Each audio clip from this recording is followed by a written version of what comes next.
Hey everybody, it's Bust with Battles with Bust number 173, 174, somewhere in there. And today we're going to be doing Battle and the Gauntlet. And so, if you're wanting to skip ahead to the gameplay, today we're going to be playing Gangplank Sejuani, Elise Powder Pandemonium, and Teemo Powder Pandemonium. This is a setup that I was looking to use in the previous video, but couldn't quite pull the trigger on. And so, as we get started in this video, I will say I typically like to just focus on best of three commentary in terms of the beginning of the videos here. If you're looking for a guide on these individual deck lists, these should be kind of littered throughout the channel. But yeah, this Powder Pandemonium kind of idea of a lineup, it has a really interesting and strong matchup table.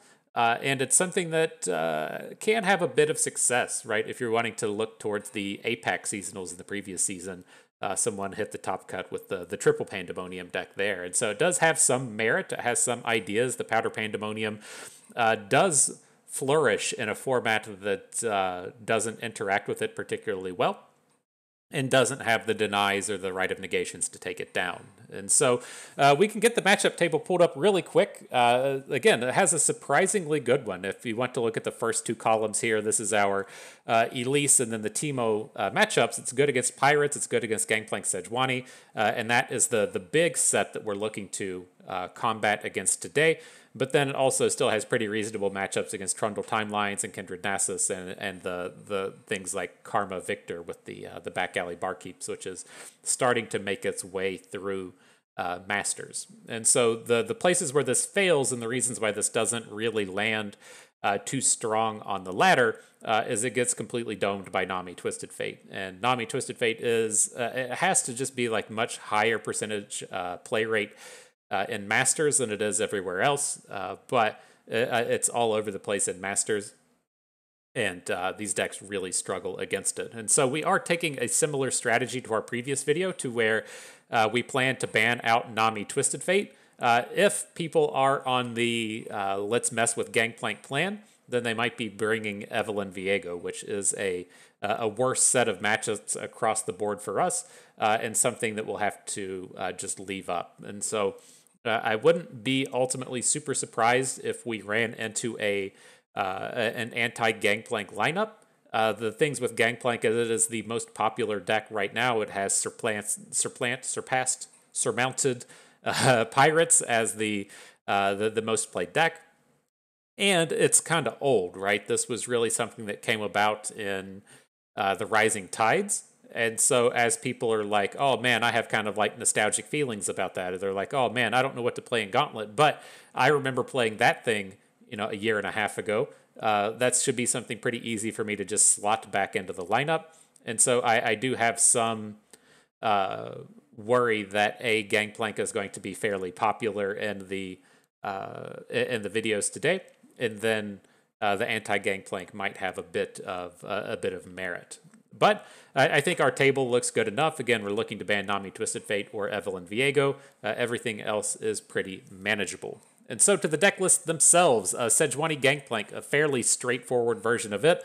We are playing the heavy top-end version of this, as I think, number one, aggro shouldn't be showing up that much. And if it does, I feel like we can probably contend with the gauntlet level of opposition and the aggro decks, and we'll just try and manage those. And so we are playing a bit slower here in our Gangplank Sejuani with the three Eyes, the three Sermons, the Dreadway, and the Riptide Rex. And so not the full dedication to the early game, not the full dedication to the blow you up as fast as we can kind of plan. But I would say probably without a doubt, every single match we play, they're going to ban Gangplank Sejuani. Would not be surprised to see that happen. We should just bring the two champions and then just like the most wild collection of cards within the deck itself, because this thing is going to get banned every time. The next one on the list is Elise Twisted Fate. This is our Twisted Fate offering, right? You can't play Twisted Fate in all three decks, so we are playing them here with the Elise version. And this one is the much more aggressive of the two. You have your Elise that can slam the units down onto the board a little bit earlier. She gets in a little bit more chip damage than you would see out of the Teemo decks, and it's a little bit more punishing to the opponent having a slower draw. And so Otherwise, the Elise version here is pretty straightforward. The things you may or may not see amongst the Powder Pandemonium decks is the inclusion of Parlay, but with the sheer amount of Gangplank decks running around, I really like having that option on the first turn to be able to parlay the opponent's Shelf Shocker and stop them from getting that Gangplank hit on the first turn and just slow down their overall game plan by a turn. Give us a little bit more opportunity to get set up with the bigger Powder Pandemoniums. And so including the 3 parlays in here. Over with the Teemo Gnar, this one is a little bit different. You have to say, okay, well, we can't play Twisted Fate in here. And then Teemo and Gnar are not Bilgewater champions. And then with the inclusion of Pokestick, that gets us up to 8 cards in terms of non Bilgewater. And so that does mess with our ability to hit the, what's this guy called? Yordle Grifter, there we go. So many of these cards, like he's not Plunder. Ugh, so many of these cards are similar. It makes it so much harder to hit the Yordle Grifter with these extra cards. With him cut out, we are looking to include the Pilfered Goods. And so a little bit more slower focus in this one, a little bit more challenging way to close out the game. You kind of need Gnar to hit for Overwhelm on occasion, and so we do have the double up in here as well. Just give us a little bit more punch as a way to try and come in and close out these games. And so that's it. That's the lineup. You all know what we have to do before the games begin, though. We have to go and pay the pay-to-win price. And we got one. We barely got one out here in the Teemo deck. Double Up has not been leveled up, which surprises me. We played a ton of Expedition. Didn't play a ton of Bilgewater because they were so bad. But Double Up was a pretty reasonable card in Expedition. I'm surprised we haven't hit that one yet. But I'm ready to go. I hope you're ready too. The pay-to-win price has been paid. The lineup is set. Let's find the gauntlet and jump on in. And so, Elise Pandemonium, welcome to the crowd. Didn't find a Pandemonium in the good Sejuani Gangplank, but you're still here. And then the Teemo Pandemonium, off and ready to go. Okay, off to battle. Let's finish my final week of the Tarhita.gg draft league, and so I'm a little bamboozled jumping back and forth, but I think we'll be okay here. And so, opponents here, it looks like Scouts with Shyvana, Kai'Sa Evelynn, and then Annie Jhin. I'm pretty okay leaving Annie Jhin up. I think this is a pretty decent matchup for us. With these other ones, the components of the Evelynn deck and Evelynn Viego that make it so strong don't exactly live here with Kai'Sa. And so I think I'm like okay to leave that Evelynn up if we need to. And but the Scouts deck isn't that bad. And so let's just go ahead and ban out the Evelynn Kai'Sa. And then I think we're going to be good and safe.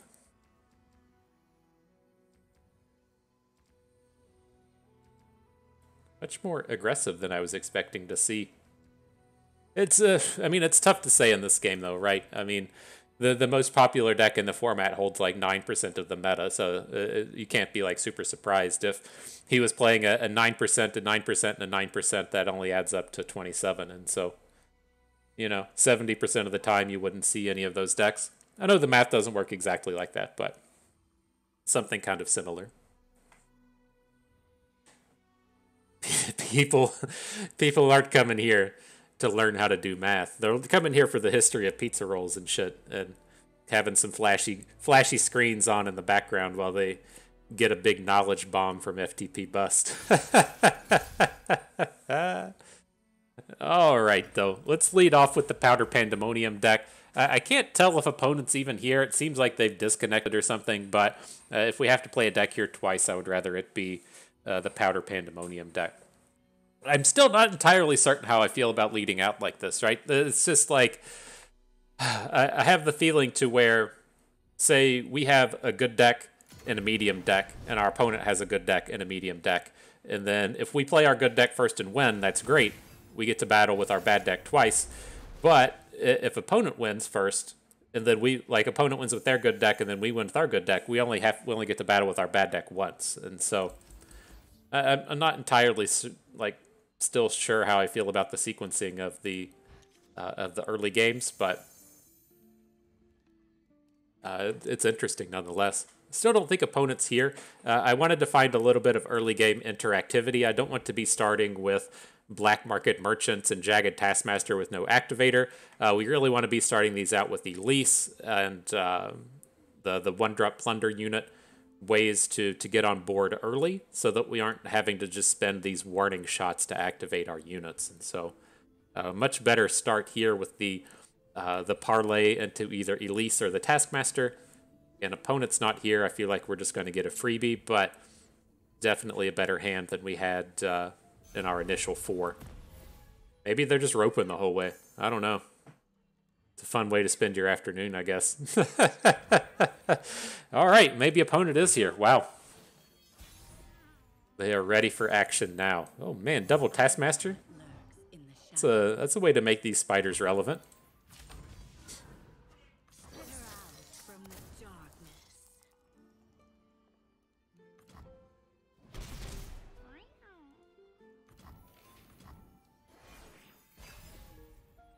No plays until turn 3. Are we about to see a misfortune come down?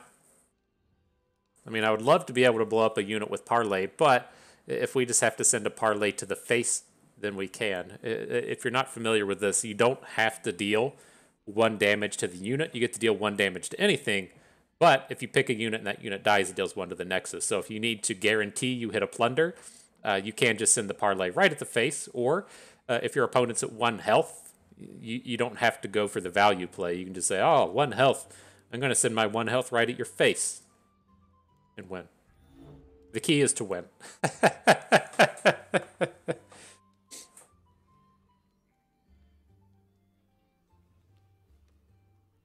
All right, opponent's making all the big decisions. This is arguably the highest profile weekly gauntlet ever. I can't blame them for taking the longest time in the world and roping every turn. You have to make the big decisions as we're out here doing battle. While we wait for this, do you all want me to give you the history of pizza rolls again? I mean, I could do it. I would be glad to tell you the history of pizza rolls again. So, back in the times of Christ, someone in Italy had a piece of bread. I'm so curious how that story came out. I still haven't got word if the Europeans have pizza rolls. Christopher Columbus didn't bring them back, and so I'm not certain if pizza rolls made it back to Europe, or I mean, I shouldn't cut the remainder of the world out. It's just the people that leave comments on my material are typically from either America or Europe. I've seen some Australian folks pop up, but for the most part, I assure you they have pizza rolls in Australia. They seem like the kind of folks that would have immediately brought them over. That first dude that he made his way from Australia to Hawaii, picked up a can of Spam, made it to the mainland and picked up the pizza rolls, headed right back. He's pretty much covered in statues. He's not covered in statues. The continent of Australia is covered in statues of the man returning with Spam and pizza rolls. So, little piece of history for you. It's the stuff they don't teach you in school. All right, is this lethal? Can we get lethal on the board since this guy's gone? All right, we'll drop a grifter. Let's see if we can't get the lethal in 1 attack so we don't have to watch as many ropes. I don't have to come up with any more history lessons for you all. The history of Europe, the history of Australia, I got it all up in here. It's the things I learned in school. They don't teach the kids good stuff like they used to.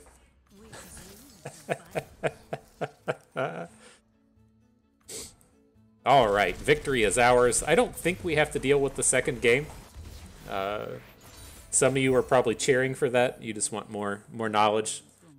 But I don't think that's the way it works. We just get the win. Oh my god, we got to take longer.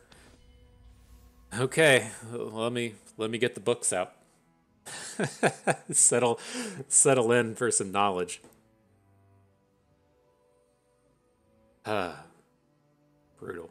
Like, why even bother? Like, I don't know. Maybe it's like you pushed the button to make the thing start, but then just didn't ban anything. Maybe it's because we didn't like insta ban something. You said fuck this, I'm not dealing with it. I don't know, man. I don't know.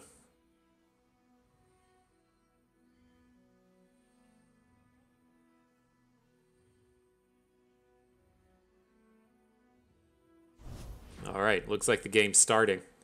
I'm glad. I'm glad we're here to get to push some buttons.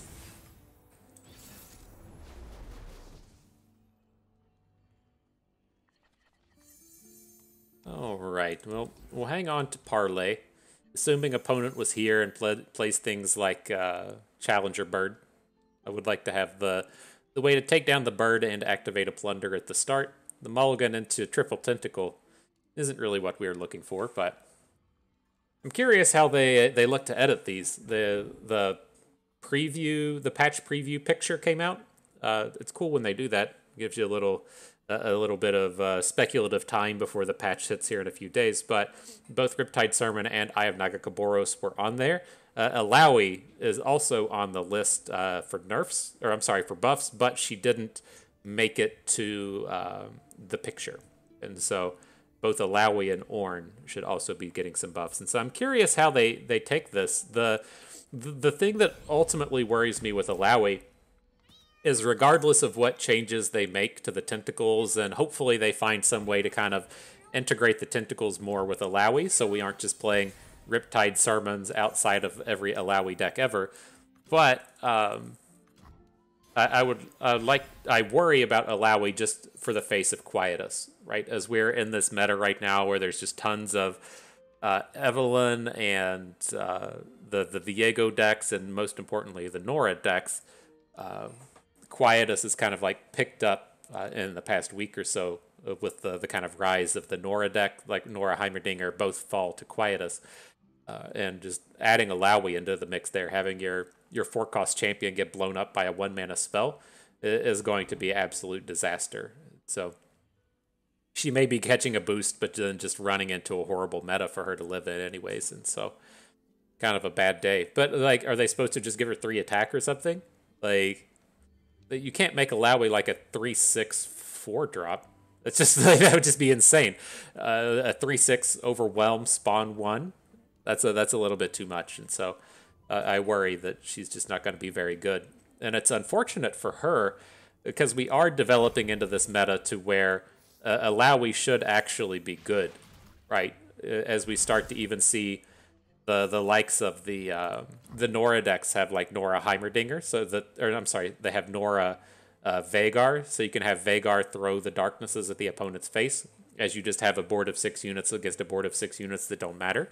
Having that ability to have Alawi overwhelm against Nora should be exceptionally strong, but she's never going to see the light of day with Quietus running around. I don't feel like Quietus was a mistake as a card. I think it should probably like, there's cards like that exist throughout the history of Magic, and it hasn't been too problematic. But I think with the idea of rotation coming up and Quietus existing, that it shouldn't be completely horrible. Right. You don't want to be in a design space. Like, this is ultimately one of the reasons as to why rotations are so important, is that you don't want to be in the design space to where you can never print a 1-attack champion because of Quietus. And so, it's probably safe to have Quietus in the format for 18 months, 2 years, however long they plan to do stuff. But there has to be that kind of light at the end of the tunnel to where they can print a really interesting champion that has a small stat line and doesn't just get domed by Quietus. What if you want to make like Sona, like a 0/6 5-drop that's just out here casting all the sweet tunes, and then Quietus exists, right? You can't just have your 5-cost champion get blown up by a 1-mana spell. So, I don't know. Those game designers are way smarter than I am, and so I'm sure they got an answer. They got a response.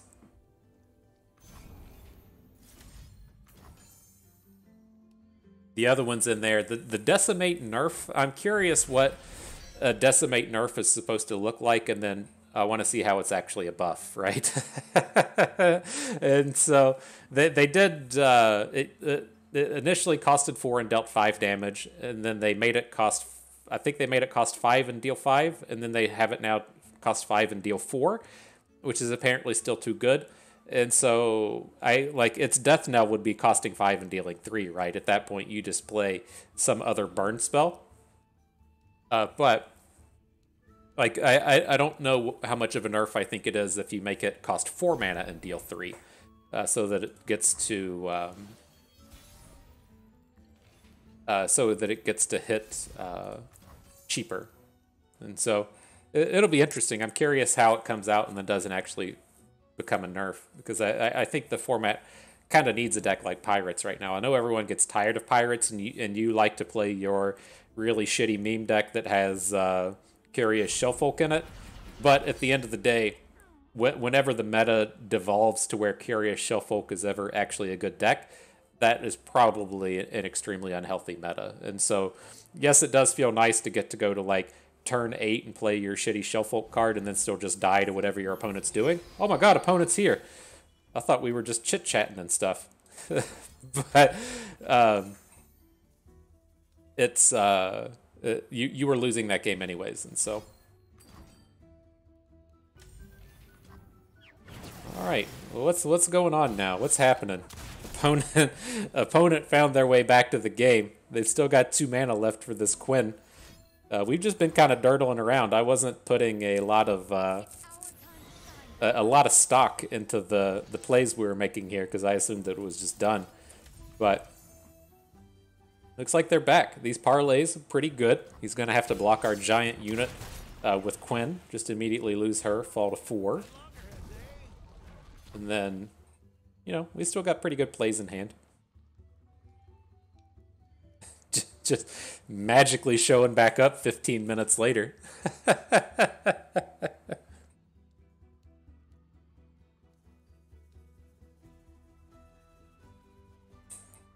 But I think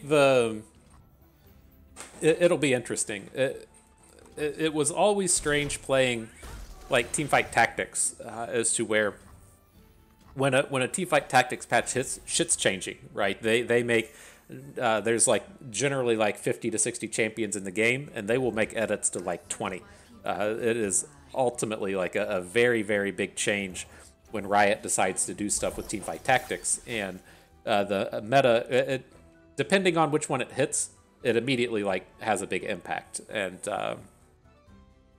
it's still like when you're looking at the cards that Riot's changing, they're changing like 20 some cards or something, and so it's certain to have an impact. But nothing in those changes affects Nami Twisted Fate. And so yes, to a degree, like Riptide Sermons are a change, but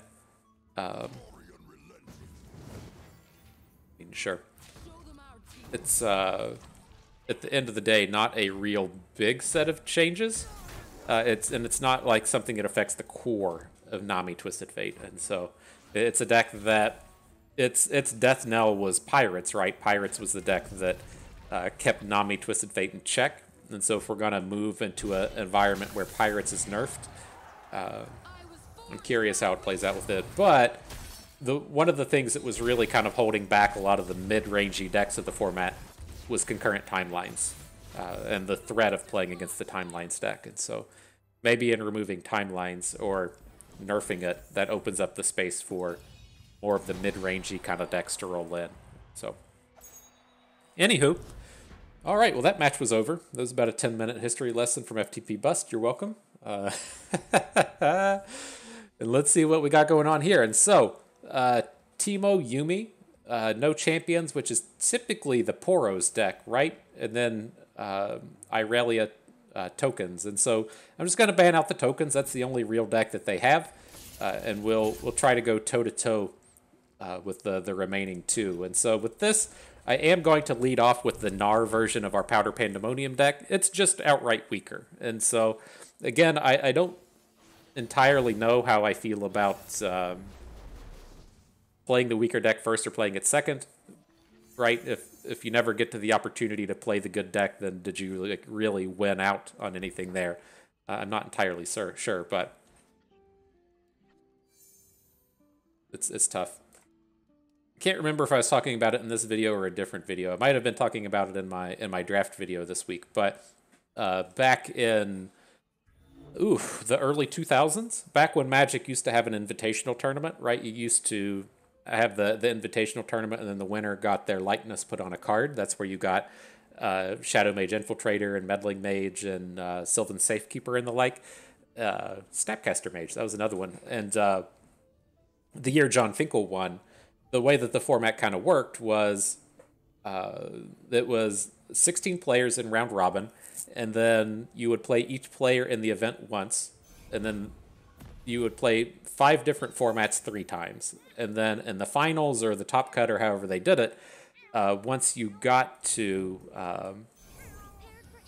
the finals, you played 1 game of each of the formats. And so it was a best of 5 match, but with 5 different decks. And Finkel convinced his opponent to basically reorder how it was supposed to go. It was supposed to be like, I don't know, like standard, draft, extended, draft number 2, vintage, or something really weird like that. And Finkel said, hey man, let's not do it in this order. Let's do it in this order. It'll be more interesting or be more fun or whatever he said to convince the guy. And he was like, sure. And Finkel basically just put his highest win rate decks first. And so he 3-0'd the guy. And he was like, yeah, that was one of the dumbest things I've ever heard. He was like, I completely just worked that guy over, right? Because there is a humongous difference in winning a match 3-0 and winning a match 3-2. And starting down 0-2 and then having to win 3 in a row, both mathematically and psychologically, and being in these high variance spots, Finkel got the better of him, and I'm just kind of like thinking of that as well, as to like, well, maybe we should be putting our best deck forward and doing battle with that, and not having to be digging out of these 2-1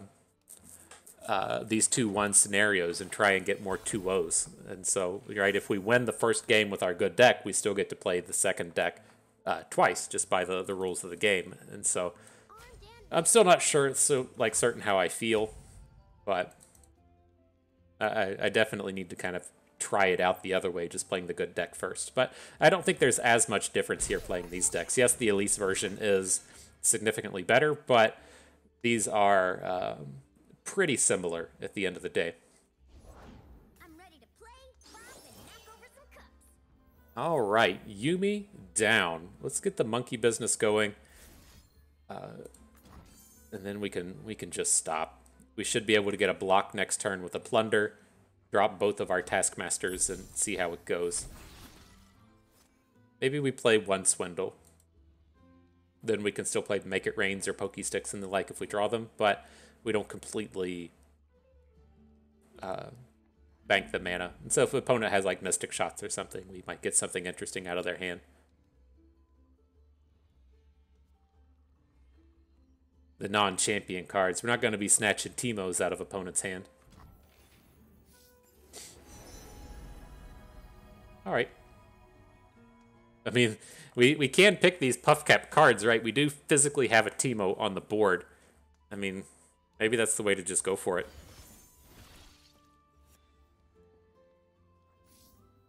All right. Pick spells. Oh my god, he's got counterfeit copies. If we'd known the counterfeit copies were going to be in the deck, then we might have slowed down a little bit. But let's go ahead and load them up. This should flip our Teemo, because we're going to have 9 puff caps in the deck. And then we'll see if we can't just win the game with Teemo.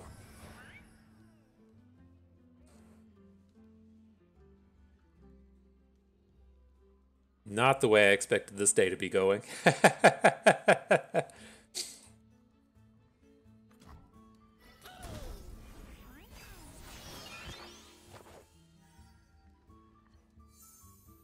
And Gnar turns up quite good here. He will get to...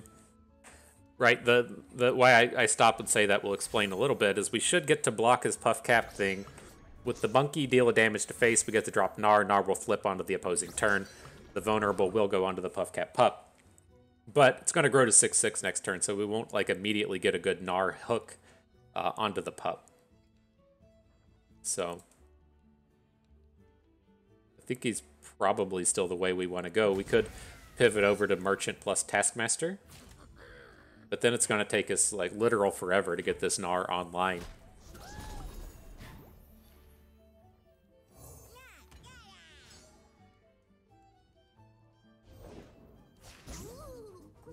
All right. Look at this hot Teemo on Teemo action.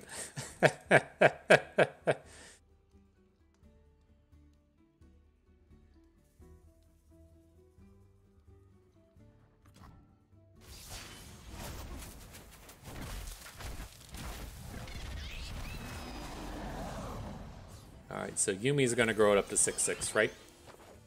Maybe we'll just draw Make It Rain. It'll make everything really easy. Didn't. Riptide Saruman does have some potential, but I think I'm just going to look to go for the parlay. Now we should be able to hook this pup with Gnar. We're going to have to attack with both of our units. I don't want him to go into the next turn and then take this Yuumi and put it onto Teemo. So we'll try and take the pup down now and see if we can't also get the trade out of the Teemo. Did he have he had a proximity puff cap in his hand, right? So he can take our Teemo down right now if he wants. That's okay, I think.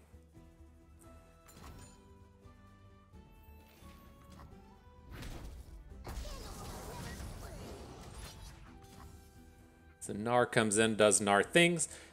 As I always describe Teemo, the first hit is, it's painful, but it's not what wins the game. The second hit is what wins the game. And so if opponent open attacks with Teemo next turn, takes us up to 30 puff caps, it's not the end of the world, right? 30 puff caps on 31 cards, it's like 1 damage a turn. It's that second hit to where he drops you down to like 10 and then has 60 puff caps in your deck that really help end it. Why? Why are you... He's just boosting his Teemo. I mean, did we pop puff caps this turn? We could technically swindle a proximity puff cap and then send it at Teemo, but we didn't hit puff caps this round. We're going to have to count on the Riptide Saruman next turn. That's even a little slow, right? If he puts Yuumi onto Teemo, and then Yuumi grows him up to 5 power.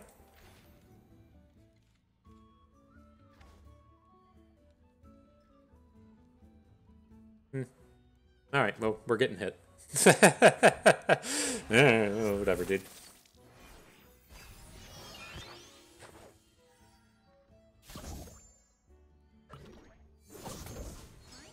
Everybody's getting hit. So we can technically... Oh, that Gnar draw was huge. I forgot. I thought Gnar was going to flip into Pokestick, and I was like, well, we can do 5 damage with the Saruman Wallop, but... Oh my gosh. Pokestick... Or the Wallop is just huge here. Then we did hit on the puff cap this round, so Gnar's about to flip again. And he will be taking note of Teemo over here. But should we just go ahead and Riptide Saruman? Probably not.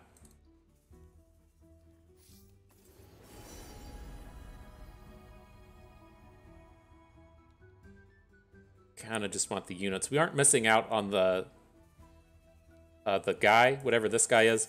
This isn't drawing a card. This is manifesting out of their hand.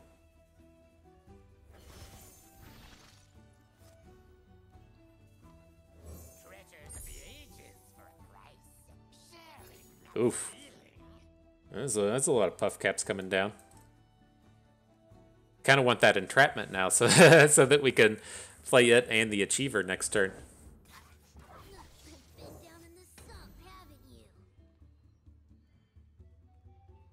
We're still good this way. So right, we hit on a puff cap, so Gnar's going to flip. Gnar will target the Teemo. Teemo will go up to 5 health, given that Yuumi is attached, and then we should just be in a pretty good spot to smoke this game. Opponent doesn't have any cards in hand except this Mushroom Cloud, and so it should be fairly tough for them to recover out of this.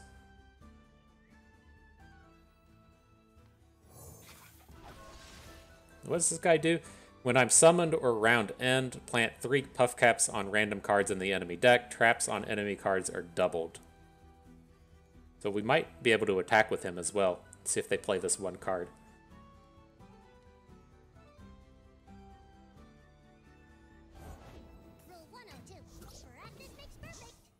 Everybody's got one. We have to deal with this thing, though. I mean, it's just so dangerous.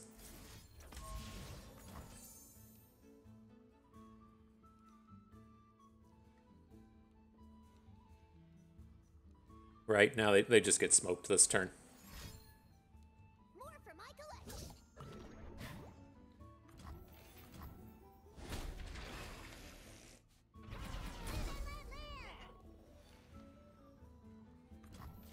We ever lethal? No, we're gonna be short. I'm gonna say we don't have to hook Teemo with Gnar, but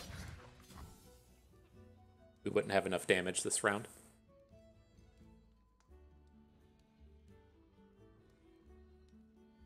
I think we're seeing who the superior Teemo deck is today. Am I right? As usual. As usual. #1 player in the world according to FTPbus.com. Bring in the best version of the best deck. Feels good. Feels good, man.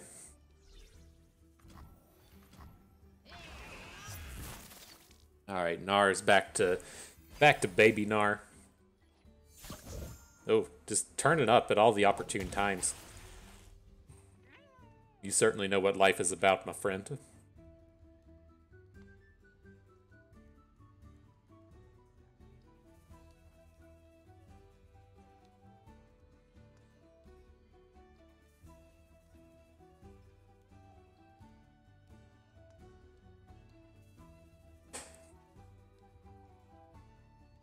Making that big decision. You didn't give up, did you? You didn't throw your phone in the toilet. Just thinking hard. Maybe you drew another Yuumi. Says, how many Yuumis can I put on this guy?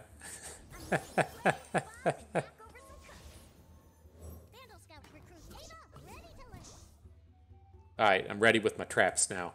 Let's see, got 21.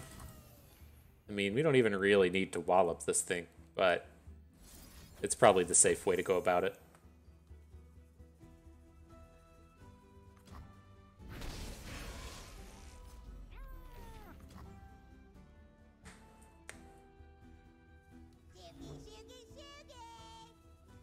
Got that timer running out. I have it covered up on here. Is it neg 16 seconds? We should be going a lot faster. How long we got? 3 minutes left, man. Playing so much faster. Alright, you killed our Gnar. Give me some of that speed chess out here. I got my butt plug in. It's set to vibrate at the right moment. It's wild to me. If you're not familiar with the current controversy in the world of chess, is that my understanding? Granted, I don't follow chess very closely. My understanding is the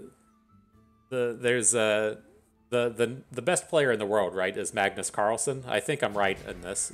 Magnus Carlsen is currently the best player in the world, or if he's not, he's like in the top 5, but he has like a social media presence and sponsorships and stuff, and so he is like the most popular person. And so there is an American dude, apparently quite good. I believe he's a grandmaster, also a cheater. And so it seems like Magnus Carlsen made some kind of like comment. It's like he's not allowed to talk about it, but he's kind of like poke at it a little bit. And kind of implying that that dude was receiving signals via an anal pleasure device. And so someone would remotely signal him via his butt plug to give him an advantage in the games. And what the competitive world has come to. Like, I get to a degree. Like, from my reading, it's like he like someone like Magnus Carlsen at that like extreme high level of goodness doesn't need to know what the play is. He just needs to know that a play exists, and then he can figure out that like the winning move is on like this move right now. And so the idea was that you may not know when that situation is. You don't know when it's going to come up, but you have your friend out on the sidelines running computer simulations and everything. And then when that specific move timing comes up, triggers the butt machine. And so it's wild to me that that is a strategy. But you know, I don't play chess, and so even at that level, it's hard to imagine that even at like in a game where that would be relevant. But apparently it is there.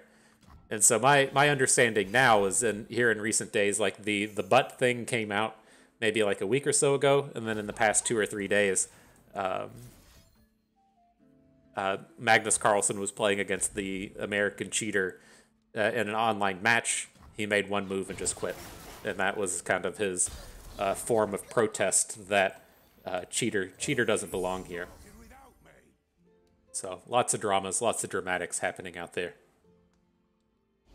I don't have the answers, so who knows? I don't have a butt plug in right now. No one's signaling to me. I'm not getting the butt signals right now. I don't need them. I'm the signaler.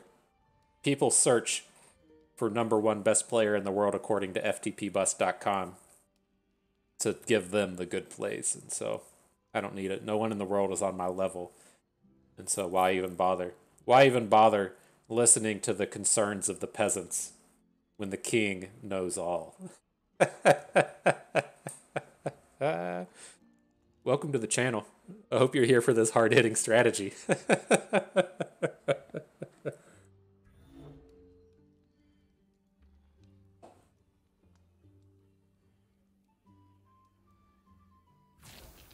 Alright, here we go. He makes the block. No damage is done. That's okay. Here, I'm going to go ahead and start popping off with this stuff. I'm going to Warning Shot Taskmaster Swindle. Next turn, we'll get the Grifter down. That'll give us another source of warning shots. And so I don't feel horrible about dropping this stuff now. It's like we could look for a Proximity Puff Cap, but like our hand is essentially empty at this point. So I think I'm just going to go for the big boy. Just so that we have something to get stats on board.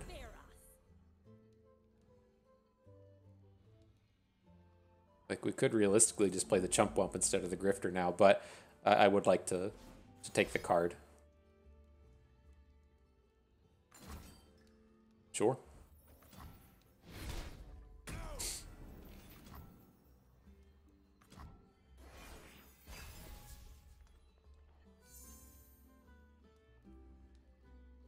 What up, Steve? Twisted Fate's here and ready to party. It's tough, like hearing people like Magnus Carlsen talk about things like that, and it's so tough to imagine that like extreme like high level of play. I'm not there. Like I think it is important to kind of like understand where you're at. In terms of like skill and quality and like the areas that you can improve to. Like I understand that I'm never going to compete in the World Championship. I'm not going to win a seasonals. I feel like if I really get myself devoted to the game, it's definitely not outside of the realm of possibility of making the top cut. But like getting, I think kind of like my maximum skill level in this game, given, historically speaking with how well I do at these games and my level of knowledge and everything, I can probably get myself up within the top 100 on the ladder, and then I'm probably never going to be on the front page. Might be able to spike to the front page, but it's not like it's something that's going to last. And then being at this kind of like really high next level, I'm just not going to be there. And if I was in a space to where I had the time to devote 6, 8, 10 hours a day to the game, then I could, potentially be in that space to where I would regularly make that top cut at seasonals, be in the space to like really make a good run towards the end of the event. But things like Worlds wouldn't really be in the cards for someone with my level of skill. And I'm fine with that. It's important to kind of be realistic at a lot of times. But at those people that are at that like really, really next level, people like Magnus Carlsen or the John Finkels that we were talking about earlier, it's so strange to me that like I don't even understand the level that someone like that would be on. And so whoever the John Finkel of the Legends of Runeterra is, I wouldn't even really understand that level that they're operating at. And it's pretty wild because I'm better than 99.99% of the people that play this game, and so it's crazy. But don't let that get you discouraged. The other kind of interesting thing is when you see like the attitudes of a lot of NFL players or a lot of the people that are at the top, they have this like really obnoxious narcissistic attitude, but that's kind of like what it takes to really be at that level if you're going to play a children's card game for 16 hours a day and try to be the absolute best at the world. You do have to have that kind of mindset that you are the best in the world and these people aren't as good as you, and with just a little bit more practice or a little bit more of this or a little bit more of that, you'll just win. You'll win these big events and you'll take the crown and all of that. I don't have that killer's attitude, and so yeah, yeah, whatevs.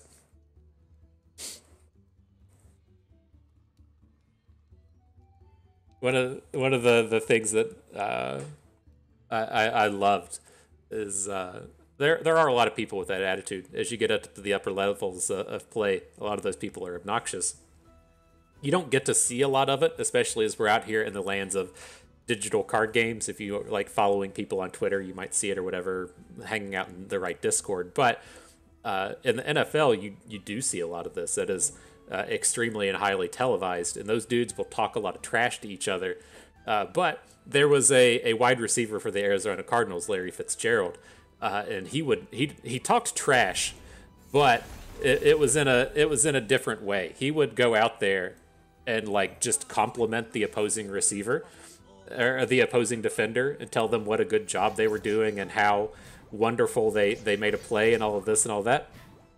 And it would get like so tilting for some of these guys after they're in this scenario to where they are so used to just like everyone talking trash and being like really shitty people.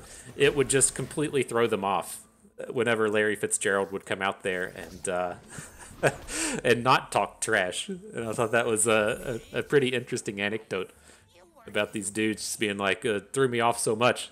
He was he was telling me what a good job I've done. Nobody's ever done that in my life. Everyone's always out here telling me how bad I am and how I'm about to get smoked and how he's about to break my ankles and everything. Not Larry. Larry's saying, "Damn, dude, you're so fast. Your cuts are so good. Your hand placement is fantastic."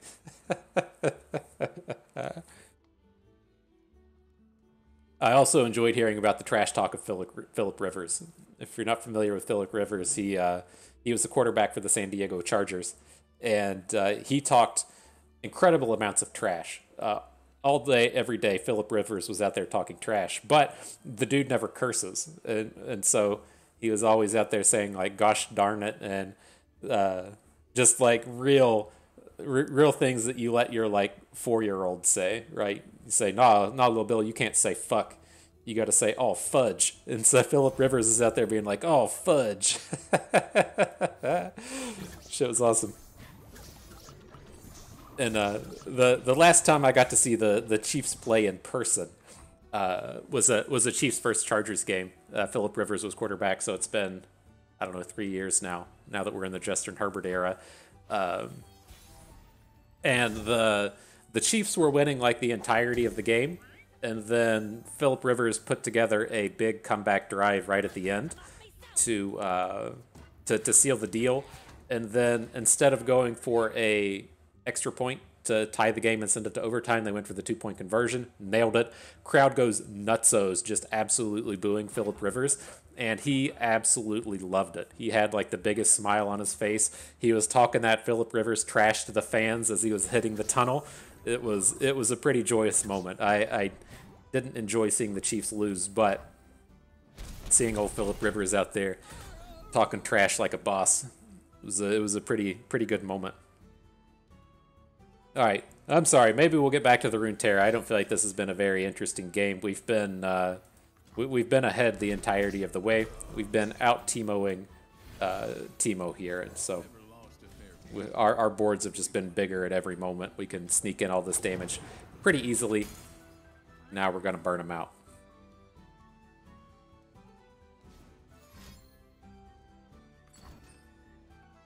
Feels pretty good to be at turn 7 against the Puffcap deck and having taken 0 damage. That is complete domination of the Teemo deck. All right, GG. Mark it a W for Powder Pandemonium. Let's move on. It's ideally, if we're going to be real, a terrible matchup for Teemo. He's looking for very specific decks for Teemo to be good. It's typically the ones that don't really interact with the board and don't play real removal spells. And so, not really the matchups he was looking for. But here, this is the kind of thing that we're worried about, the guy bringing the triple deny lineup.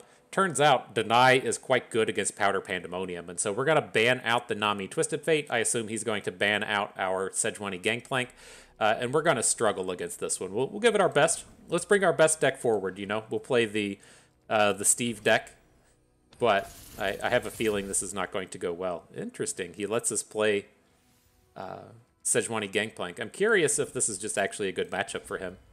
I know, actually, that Karma Lux is a good matchup. I did a little research on that deck. They're playing a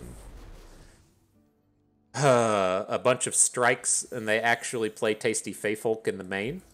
And they look to just heal through all the damages that our Gangplank deck brings. So probably going to struggle here. This one was ultimately my worry in bringing this Sejuani Gangplank lineup, right? And knowing that it's going to be a deck that people are gunning for.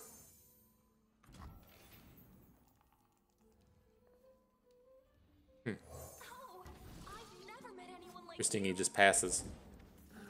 Butler, sure. I'm just going to take this hit and make it rain next turn. Like, we're not going to be the control deck in this matchup, right? We're going to be the aggro. I know he started out with aggro cards, but Viego Gwen is by no means an aggro deck. And so let's go ahead and get out in front of this, take down both of the units, get the plunder while we're at it, and then see if we can't take a little bit of advantage here. Yep. Kamaveran soldiers are problems. Treasures of the ages for a price. I never disclose my sources. Oh man, we got the 1 health unit. It's no good. Okay. It was like, if we could attack, lose 1 unit, and have 2 units survive, I think that would have been okay. But we can't trade the Mirai Warden into the 1/1.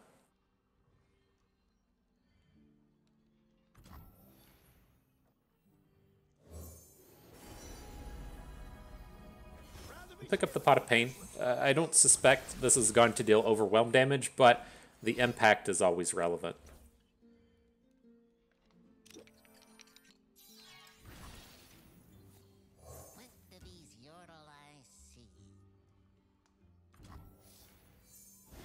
Alright, drop the warning shot, get that ping of damage in.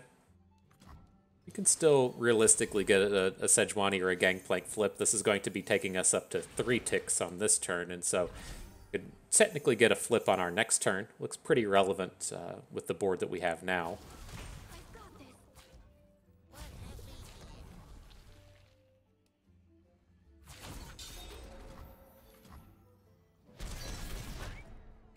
Alright, not bad. Pretty healthy chunks of damage coming through.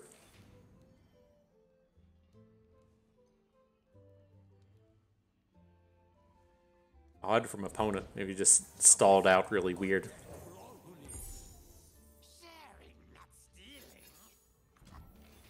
Can't strike up the band. Our board is all the way full. The struggles. The struggles are real sometimes.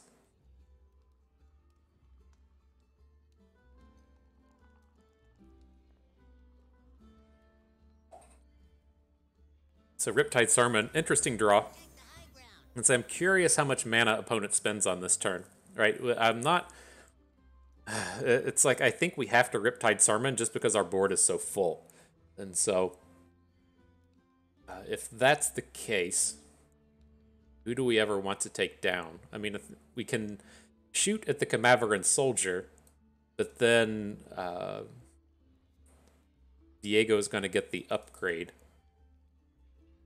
What happens if we just pass here? Is that really so bad?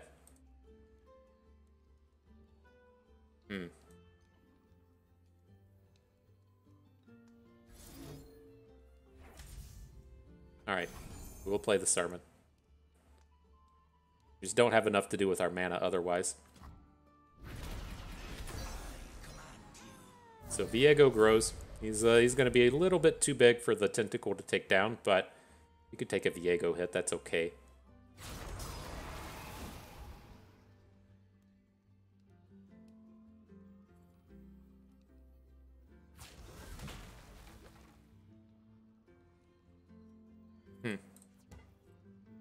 Maybe we do bring in the big block here. Like, what's his angle? Is it going to be a Twin Disciplines? Like, why is he giving up the Camaveran Soldier here? It's a little unfortunate we don't have a way to put another unit down this turn. So if he has a way to kill the Tentacle, that we could get it that way, but...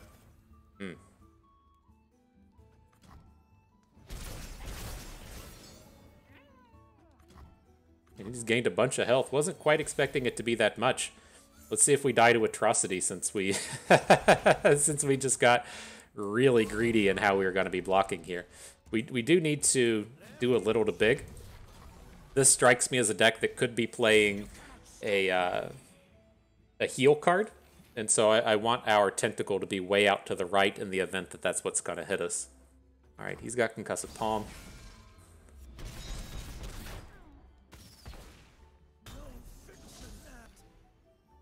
Good chance we're dead at this point.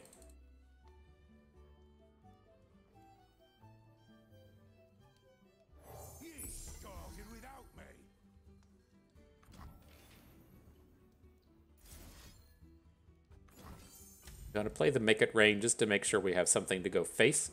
Now we can, you know, lethal with a Riptide Sermon. I don't think we're gonna be doing too much winning here, but it gives us a shot.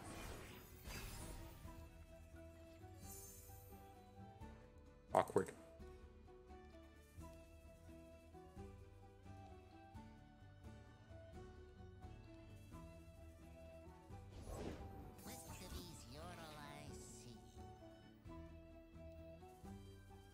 So I want to make sure we get another 3-power blocker. So I'll put the Pot of Pain onto the Mirai Warden. I don't want to be blocking with the Mirai Warden here, but if we have to, it's okay.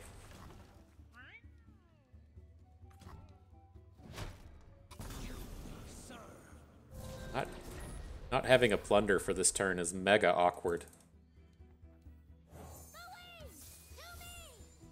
Guess we didn't have to make it rain last turn, but I did want to be sure that that 1 damage got into face. It's a real disaster for us if we have a triple unit hit this round.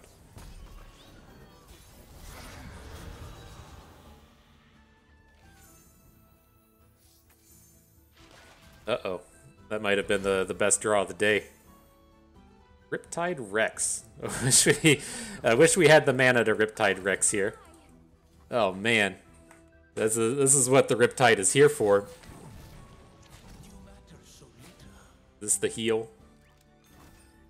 Oh, we got it. Victory is ours. Good job, deck. Oof.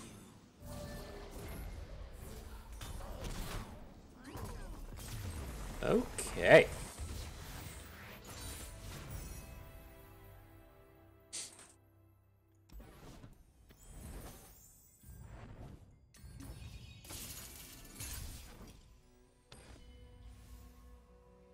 Alrighty. In with the Elise. But yeah, that Lux Karma deck, it plays the early Challengers package, so it has Challenger Bird, Petricite Broadwing, then has Durandi Sculptors, and then the Durandi Tough unit. So it's trying to control the early game with Challengers. And then it has lots of ways to gain a ton of health with that that fairy, the 4/2 fairy lifesteal thing. So it can do a bunch of, like strikes. And then it looks to just stall until it can get Lux on the board. I wasn't entirely certain why they're playing Karma. Because to me, Karma just looks terrible. But, you know, she was in there for some reason.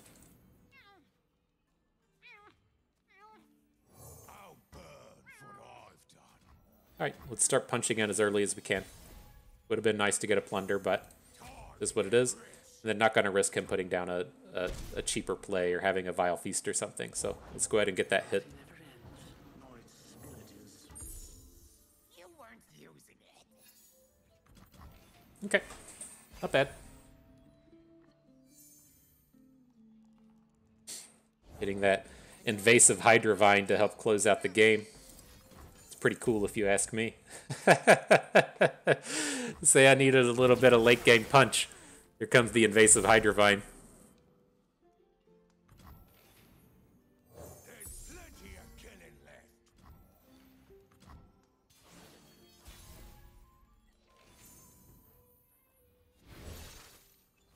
All right, get him, Steve. Get that blocker off the board.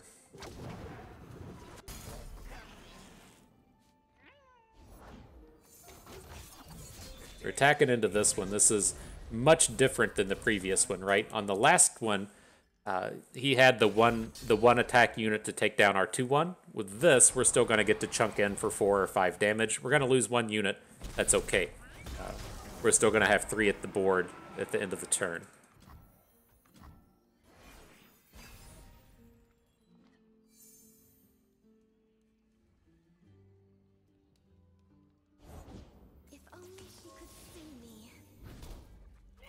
Alright, didn't have the mana to go after Gwen, but we still have a reasonable blocker for the turn, and then we can drop a Hydrovine next turn. Hopefully that's a little much for her to deal with. This feels like one of these spots to where hitting Gwen with a Riptide Sermon and then just having the Sermon get denied is going to be a little bit too much. I want to go for the unit here. And then if he has the Vengeance for the unit, that's okay. It's a lot more expensive for opponent.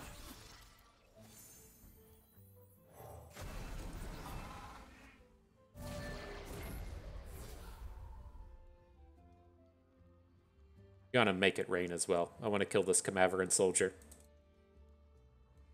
But let's see how much mana they spend. Vigio. I wonder if we should have led with the make it rain. Sure. Because now this is awkward, right? We kill the soldier and he gets a thing out of it. Yeah, that's not as awesome. Not as awesome as I would have hoped and dreamed. Right, we only get like 1 unit in this turn. Yeah. Yeah, not the best play from FTP Bust. Okay.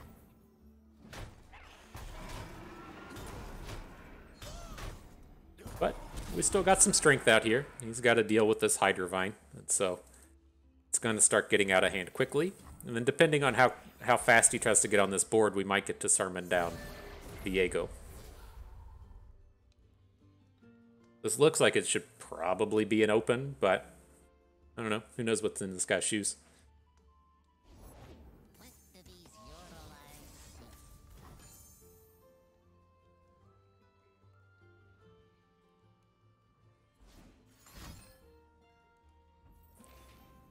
Oh, that just completely stops the sermon? Ugh. Okay.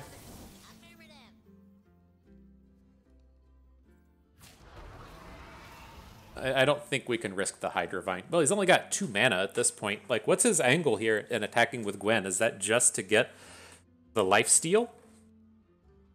Because Twin Disciplines doesn't get out of this. There's not a lot of combat tricks that get out of this. You know, alright. You can bring your Sad Poro out, I guess. I will not squander the great gift I've been given.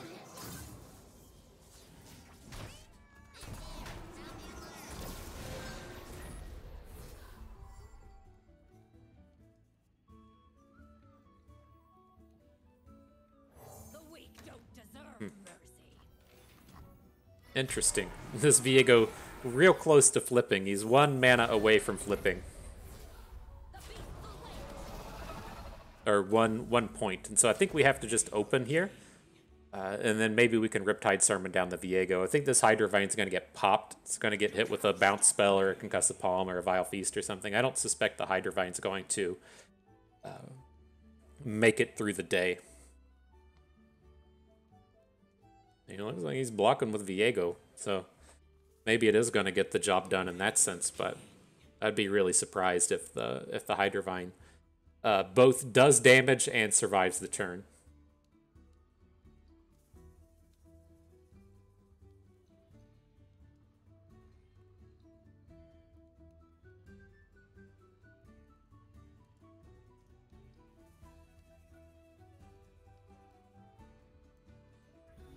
You matter so little.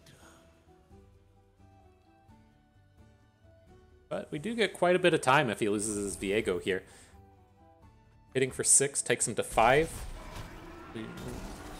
He's got to do some more building up on the board. Takes him a while to reset the Viego, and so it'll be okay. This is problematic.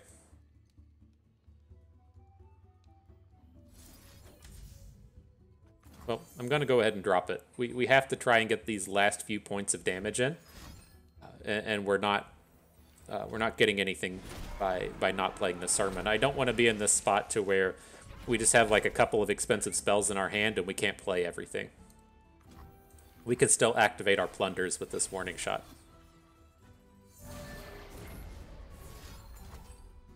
Alright, Swindle, carry us. Do we actually want to play the warning shot? Like, we have to have played enough plunders to this point for the Swindle to not matter.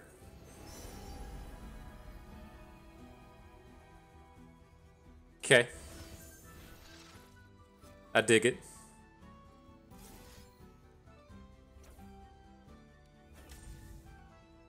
Oh no, he can hate spike out of that.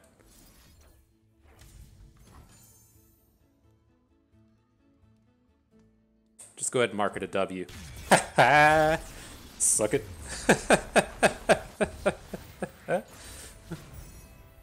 GG. GG. The atrocity coming at you. That's some good stuff right there. Okay, I thought that matchup was going to be a nightmare. I guess the Viego deck wasn't as good as they were hoping. And what can we do here? And so, you know, kind of the same deal as the last one. We have 2 decks that probably have denies in it. We have a 3rd deck that has Rite of Negations in it. We're going to have to deal with these somewhere. And I don't really like the kind of Viego aspects of this. And so I think that that's the one that we're going to try and take down. Just the Camaveran soldiers stop so much of this incidental damage that we're trying to punch in that I think we can get rid of it. I'm curious what's coming out of this Callista. I mean, usually if you're playing the dog, you don't play Callista. I'm like, what is she doing better than Kindred? And so is this going to be like a more aggressively centered deck? I don't know. But I'm going to take out the Thresh Viego. We'll start the battle with the Gangplank Sejuani.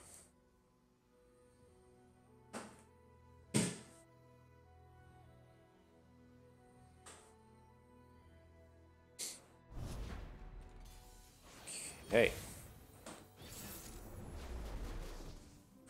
Team Shurima. So what do we got? Reasonable enough early game stuff. I get a little confused when we're playing these decks as to whether or not we're playing the Sejuani deck or the Gangplank deck. We do need to be able to come out in these early turns and start with the level ups. And so ideally here, I'm going to pass on the first turn. Ideally, he's going to play that like 2-1 predict, and we'll get to take it down. Didn't happen, but hopefully it's not going to be too much of a boon that we didn't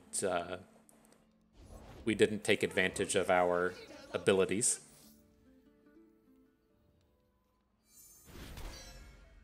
My selection speaks for itself. I made it myself. How amped are we about the Undying?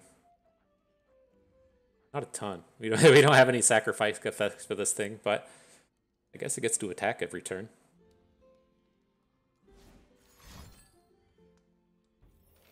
Sure.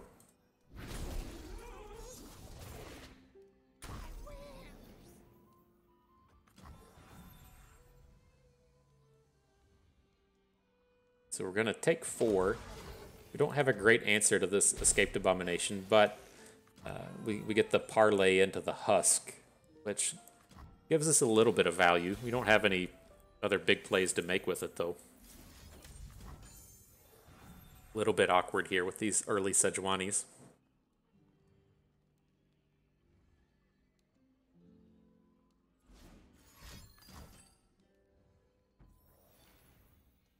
Okay.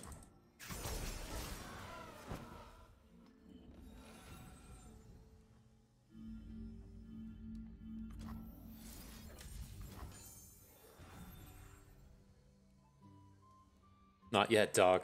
I got another damage to the face area.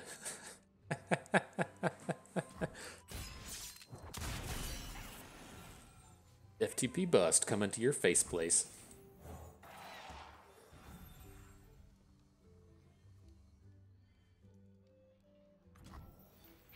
Alright, so with this sequence, you might ask yourself, hey, why don't you just play that Undying and attack with it? It's a little awkward for us if he just blocks it with the Spiderling and then we have to send the parlay to the face, right? I want to be dealing damage every turn for the rest of the way. And so, ideally, you know, it would have been nice to hold on to that parlay, but it's probably not gonna... We're probably gonna, like, miss if we don't get the Undying onto the board.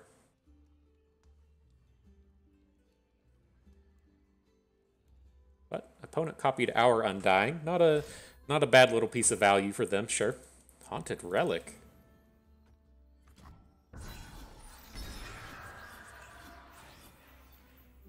And is he gonna follow up with Callista? If you had Callista, you would just play her first, right? I'm not greedy. My friends though. Okay. Guess not. I guess that's not how you do it. Interesting. I mean, we could have made it rain and taken some of these down, but it sounds horrible. Ever consider a henching career? All right, you got a Callista flip. He doesn't have any good units dead, though. Right now, she's only bringing back a 1/1.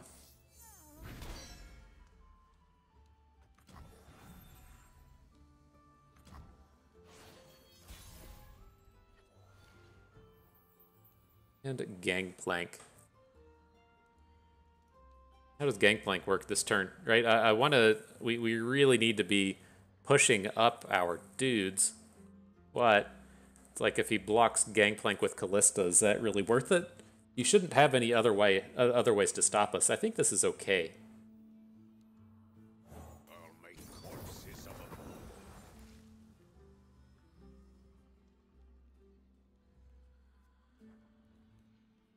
So ideally, we'll get to swing with these. We should definitely be getting a damage in now, because he's not going to have blocks for everything. And then next turn, we'll have a Make It Rain. That'll get one in, and then Sejuani should be pretty close to flipping after that, right? She should be flipping off of this Make It Rain. And then if opponent gets a little clever here, we might get to blow up the Callista with the Make It Rain.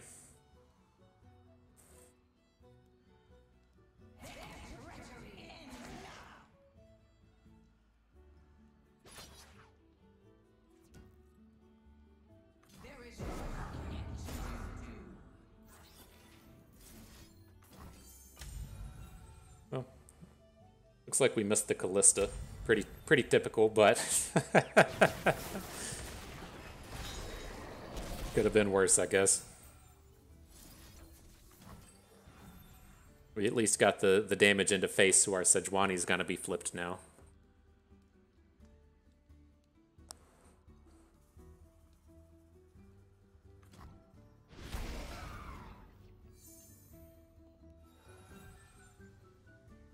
Do we ever just go for the Gangplank instead? And then we could try and use Sejuani defensively? Probably have to, now that he's playing the dog. Hello, new best friend.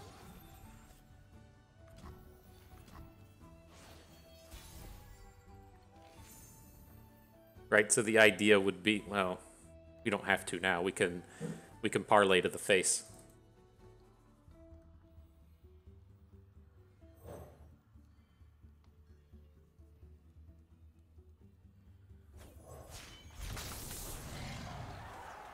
Alright, let's see if he's got a Vengeance or something. He's been pretty light on cards for a few turns, and so Sejuani may survive this. If Sejuani survives this turn, then we should be in pretty good shape. We have the parlay to just hit face now if we want, or of course you can have the more standard combat-based shrinkages. But looks like he's about to bring in something problematic.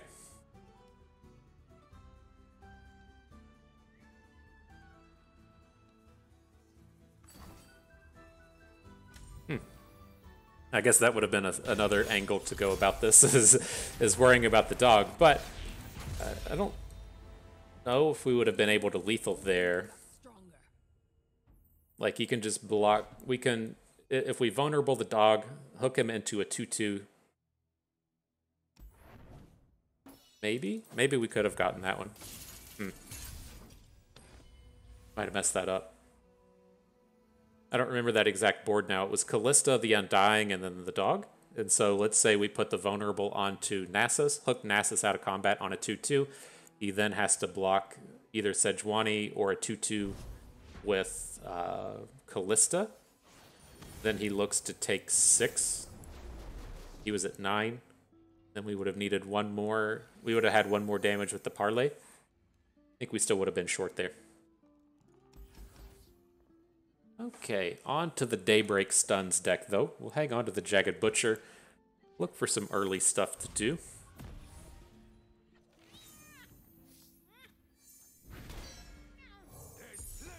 I want to make the big unit here. They tend to have a lot of 2-2s and 2-3s and stuff. I want our Jagged Butcher to be able to come down and interact with this board.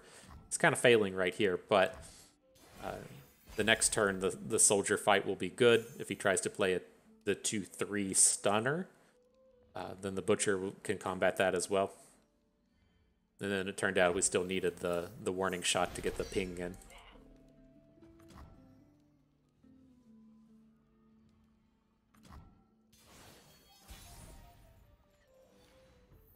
The dead don't need riches. Oh.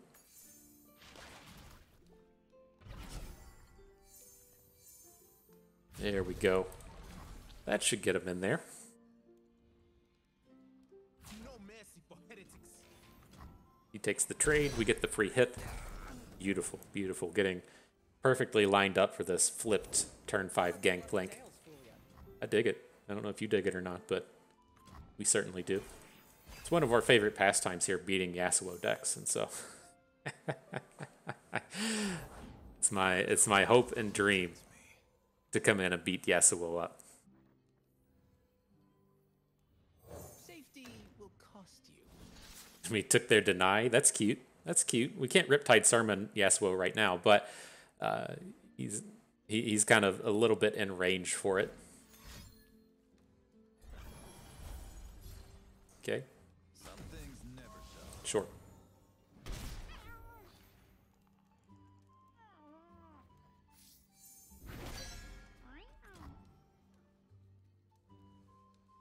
All right, let's let the fun begin.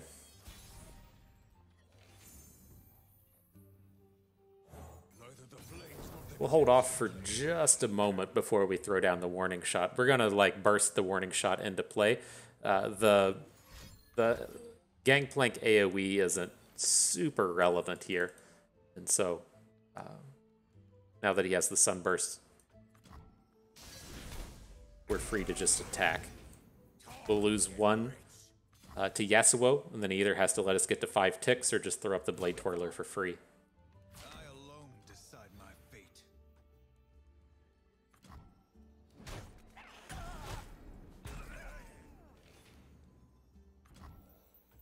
Okay.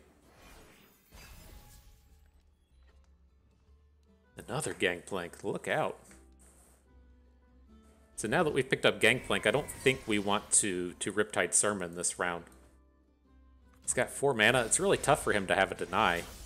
But I think we want to just parlay and then drop Gangplank. The next turn we can Sejuani. And then still have the warning shot ready in hand.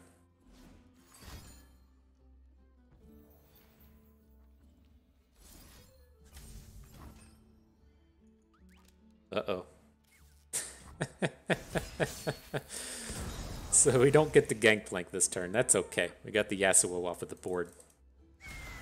Sejuani's ready to do her thing now.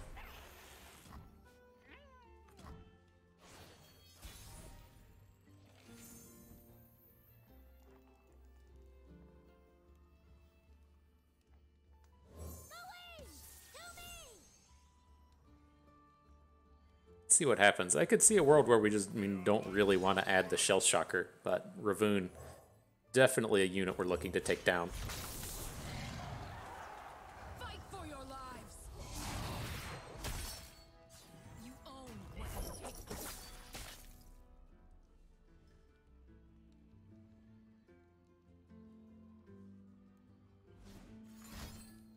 A stun? Okay. Where does that stuff come from? It's just an actual shield vault in the deck. Not what I would have expected today. So we lose our Shell Shocker this way, but we get the extra damage onto Ravoon. I think that's fine. I want him to be in range to where Sejuani will kill him.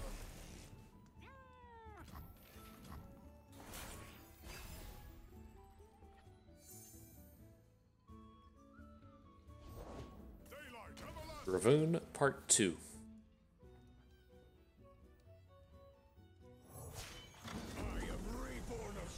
How can this go wrong? It should be pretty tough for these things to go wrong. We have the burst speed, Frostbite, and the warning shot in hand, and so his attacks look miserable here. Probably just want to save this Riptide Sermon for Yasuo, right? That's his only... Like, Yasuo and Leona are the only real scary things that he could be presenting. Devotion to battle.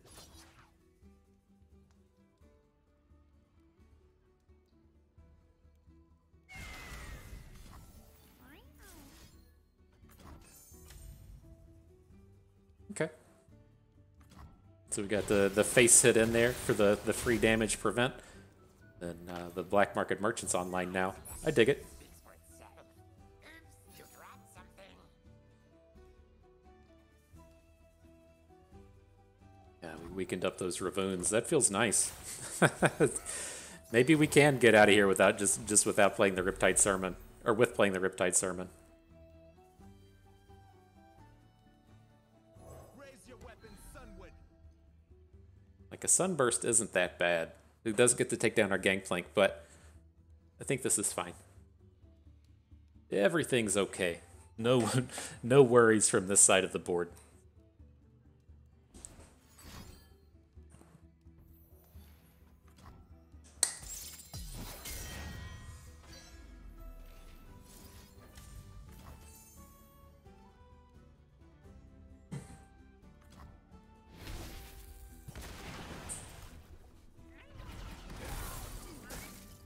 Cool.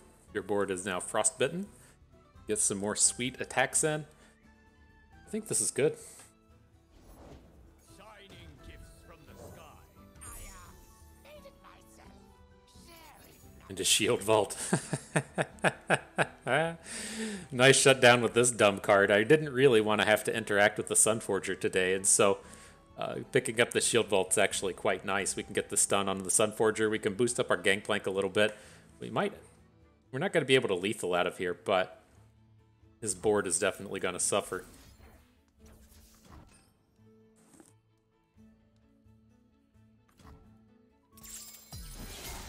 LOL. He's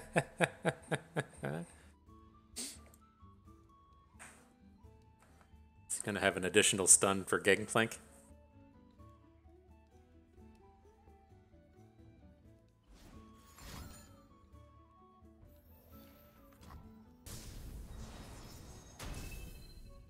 I mean, do we even care? Oh, that was a bigger one. He's invested pretty heavily in this board. Let's just pass, right? He can come into this next turn and be like playing Leona and Morning Light and get a bunch of stuns and everything, and just having access to the warning shot to shut his board down is going to make me feel a lot safer. And we can try and finally do something with an open attack next turn. So I am going to drop the Make It Rain. Just see if we naturally hit the Luck Fest. We didn't get the lucky hit, but think it was worth a shot. It's not going to do anything else this game.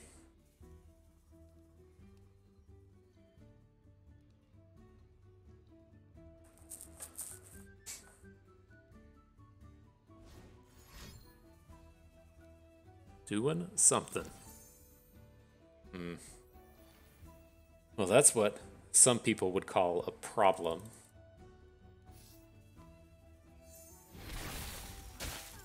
So we have to freeze the team. Like, there's no reason to hold on to the warning shot if we're not going to be getting the big AoE onto his, the AoE freeze onto his team. Now we're at least back to having a strong open for the Dreadway. We just can't be passing on the Dreadway, right? It's just way too much damage. It makes Gangplank deal 14.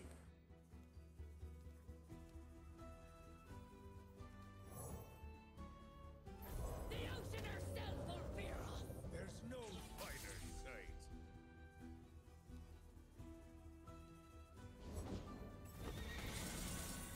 Heals dudes for a bunch. Okay. We don't need to attack with all of this stuff, right? We just need to attack with Gangplank. It's coming in for 18. A block with Ravoon will stop 6. And then if he has a stun, we don't lose our whole team.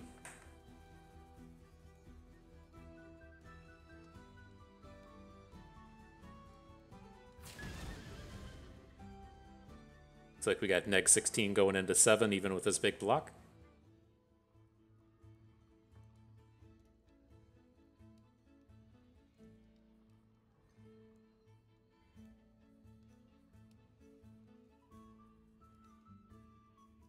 He says, oops, all my units are taking 4 damage. Oops. All right, good job, Gangplank. Oof. Game 3. Final battle. Coming forward, coming on. I'm ready. I won't stop coming for those who wronged me. The Powder Pandemonium.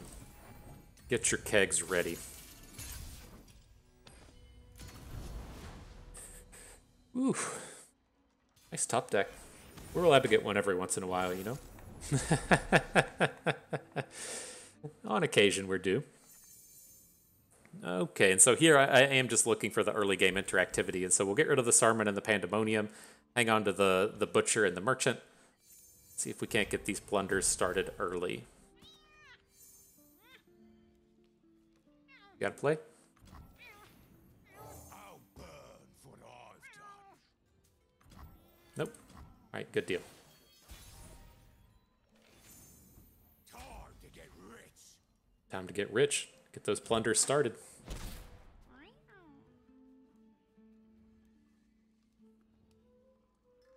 Now, I think we're stuck dropping a monkey business. Ideally, we'll be able to convert the monkey business into a plunder next turn, right? So he attacks, we get the dude on board. You're rarely attacking into these monkeys, but I think it's worth giving it a go here. We're not getting anything out of a black market merchant otherwise, so... Right, he's never attacking a 3-2 win. Think you're fast? Cute.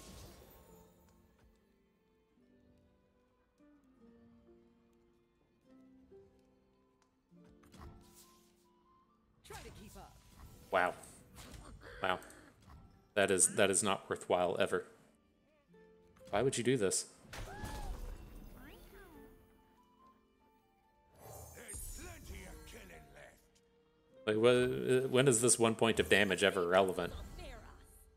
Things just turned real quick.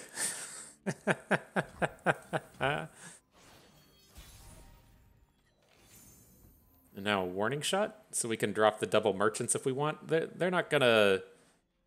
Like, what's the worst that happens at the end of the day? Drops Yasuo? That doesn't sound great.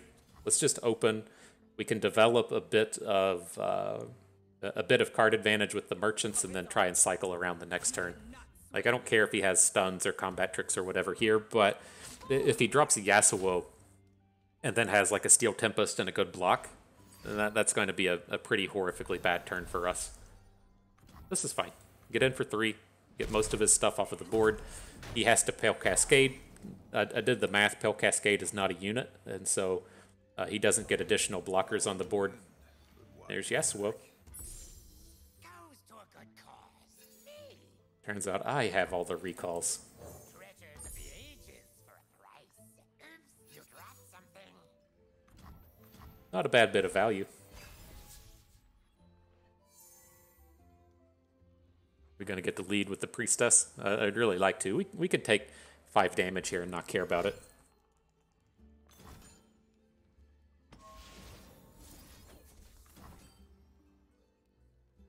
Uh-oh. Underestimate. I dare you. Dogged without me. All right, well, we've got ourselves to another good open. He can't attack here. Well, he can attack with the quick attacker, but can't hit with the tail of the dragon. We should be coming in for at least 4 damage next turn. All seems pretty reasonable.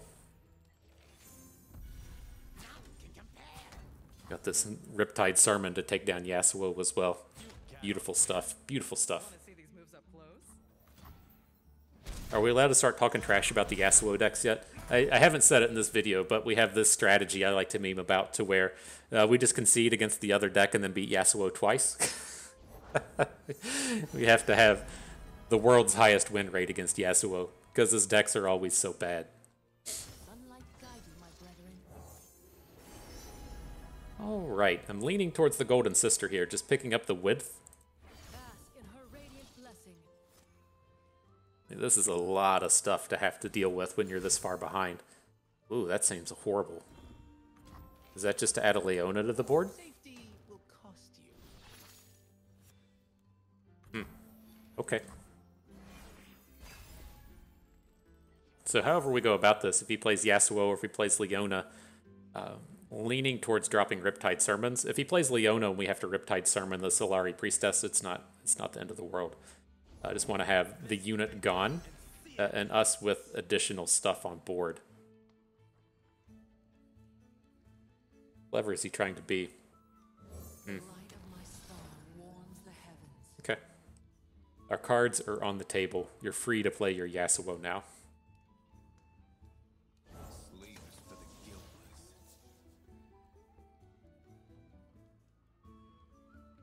I face my fate. Your turn.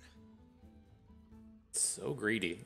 I mean, I guess to a large degree, you know that there shouldn't be combat tricks coming out of a Bilgewater Shadow Isles deck. We have nabbed a few things from them. It's just like if this Yasuo falls in combat, you're never winning the game. Okay.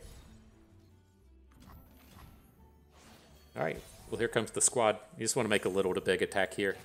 Again, they might have some kind of heal. They might have a barrier lifesteal.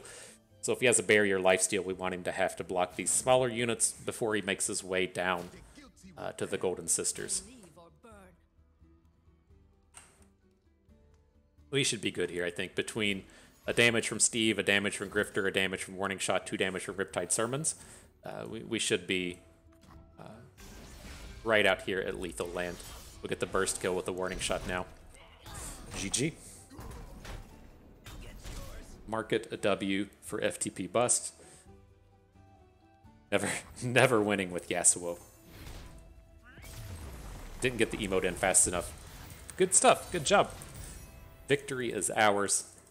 The prime glory has been achieved. And so, you know, with this lineup, that was a little worrisome there at the end. I know that we were able to pull down victory, but coming up against that collection of decks that all have like denies in it, or they all have denies and Rite of Negations, that's ultimately like pretty worrisome in bringing a lineup like this. And I also worry about Gangplank getting targeted. And so it was tough. It worked today. We'll see how things look next week once the nerfs and the patches and the buffs have hit. These decks can survive with weaker Riptide Sermons, and so they still have a potential place in the meta, even if the Sermon and the Tentacle cards get hit. But again, the thing that I worry about are things like Nami Twisted Fate and the various Lee Sin decks, and here we saw all the Yasuos, the Thresh Nasus's of the world, all of those decks that can come in with the counter spells. When we're playing a deck like Mount Targon Ramp, and we get to play a She Who Wanders, if they deny the Bale site, then we still have this just giant 10-10 on the board. But if we're playing these games to where we need to win with a Powder Pandemonium, it gets to be a little bit scarier, or if your Riptide Sermons get countered. Now, granted, did we even play Powder Pandemonium in any of these games? I can't quite remember if we did. We got a lot of odd bans along the way to where they just banned out our Teemo deck. But I don't think we played a Powder Pandemonium. Maybe we played one.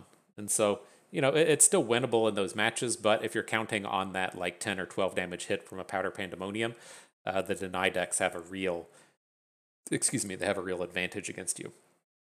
So, nonetheless, we're able to take it down at the end of the day. Victory was ours. I had fun with it, and I hope you did too. And so that will do it for us today. Hope everyone enjoyed the video. I hope you had nearly as much pandemonium as we did. Hope you maybe learned a thing or two along the way and had a good time watching. This is Bust and we thank you for being here.